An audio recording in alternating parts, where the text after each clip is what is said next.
What if you had to fight the deadliest warriors to ever live? Well, let's see how long you'd survive against these 3 warriors. Let's begin with number 1 and then work our way up to the deadliest on the list. You're in England, in a nice little village during the 9th century, going about your daily routines. And suddenly, you hear a deep war cry, and you see a Berserker Viking, and he's brought his friends. Now, most Vikings were not berserkers. They were farmers, traders, and sailors. Men who fought when they had to, not because they wanted to.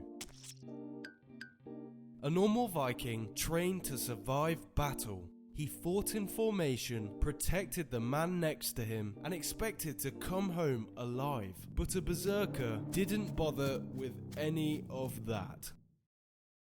While the normal Vikings are creating a formation of shields and thinking strategically, just like your villages, the berserkers are on the front lines going crazy.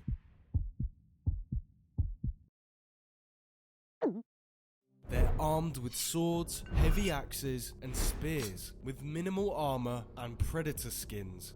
Not as decoration, but as identity. To their enemies, berserkers didn't look like warriors, they looked like predators, pacing up and down the front lines, shouting, biting their axes, with barely any clothes on. And that was the point. They were animalistic, and they wanted war, which is currently striking fear into you and your village before the battle has even begun. But if you're somehow not scared of these maniacs and you're still ready to fight, just remember this. These warriors were taught to not feel pain and to not care whether they lived or died. Basically meaning berserkers were so crazy and driven to kill you that they weren't even bothered about defending themselves. If you stabbed them, cut limbs off, kicked them, no matter what you try, they will absorb blows that will drop other fighters instantly. So as you're there, standing in your formation, ready to protect your happy little village, the berserkers are sprinting full speed towards you, screaming at the top of their lungs. And out of pure terror and confusion due to their unpredictability, everyone on your side starts to back up and then run away. This creates chaos, and that's right where the berserkers want you. They're now targeting anyone in their sights. It didn't matter if you're a woman, child, monk, or even a priest. With their heavy axes, they will use a wide swing, cutting through anyone instantly, and they won't stop swinging until you have fallen. Your defense is scattered and the other Vikings are moving in, and unfortunately, that's the end of your village. Berserkers were so efficient at killing. Individually, they would kill dozens of people in one battle, regardless of their injuries. Let's move on to the next deadly warrior. This is war-torn Japan during the 1500s. And you're a bandit, living off of crime, which is quite a bad career choice for these times.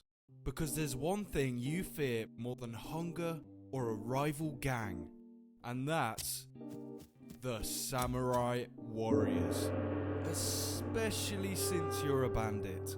These warriors worked for their local lord, while following the Bushido, the way of the warrior, valuing loyalty, winning, and fearlessness, and even death.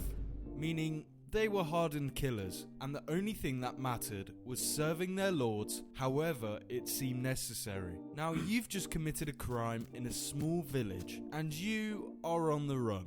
The villagers have no choice but to report the crime to the samurai, because if they don't give you up, they will also be held accountable. So they're gonna give you up pretty fast. And now the samurai know who you are. From the samurai's point of view, banditry was not a petty crime. It was a rebellion against order. Bandits threatened tax collection, which helped fund the army. They endangered travel and trade, which weakened their lord's power. And defying a samurai's authority was itself a crime. So to capture you, the samurai work like normal officers of the law, except they have large swords, serious warrior training, and no fear of death. They're doing armed patrols and roadblocks, and this is terrifying for you, because you're not hiding from one samurai, you're hiding from a whole system of law enforcement who were trained from birth to learn everything there is to know about killing efficiently. For their lords and for their code. So they're not gonna stop until you are found and you are dead. So as you're hiding somewhere, you will eventually see a group of heavily armoured samurai heading your way. But unfortunately, they have spotted you before you have spotted them. That means don't think about running, because they already have you surrounded and they are ready to ambush. Each samurai is currently measuring your body language, assessing how you are reacting and how they are going to kill you. If you are ready to fight back, they will keep their distance, throw spears, shoot arrows, and kill you. But if you are a little bit nervous and would rather surrender, they will keep their distance, throw spears, shoot arrows, and kill you. They would only use their swords as a last resort, but they will still kill you. There is no mercy, and they won't stop until you are dead. Let's move on to the last deadly warrior. You're in Burma during World War II, and you're a soldier in the Imperial Japanese Army, patrolling the jungle for the enemy. There are no clear front lines and no open fields. The furthest you can see in front of you is about 20 meters. But you have trained for this, learnt to deal with the heat, the hunger, and the exhaustion, and the bugs. But you're not as well prepared as your enemy, the Gurkhas. These warriors are Nepalese soldiers fighting for the British Army, and they are built for war. They had their own motto: better to die than to be a coward. And that's not something you want to hear coming from your enemy. But that's the least of your worries. These warriors are like ghosts. The Gurkhas learn to specialize in the art of ambushing, only working in small groups or even alone, which made them very hard to spot. But still, you're probably wondering how only a small group of fighters could possibly defeat you and your squad. They don't have any special weapons, just pistols, submachine guns, grenades and knives. But it's how these warriors killed their opponents with no trace. After a while of patrolling the jungle, some of your squad starts to fall back, and some split up. And soon you hear small bursts of gunfire and then silence.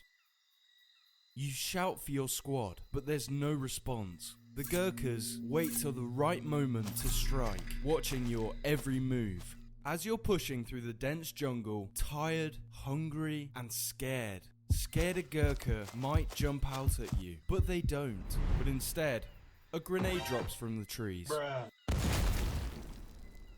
Then silence. You may see one, but they were so quick and agile, you'd only see them for a second. And after hours of on and off gunfire and zero idea of where your enemy is, eventually you'll be alone, and then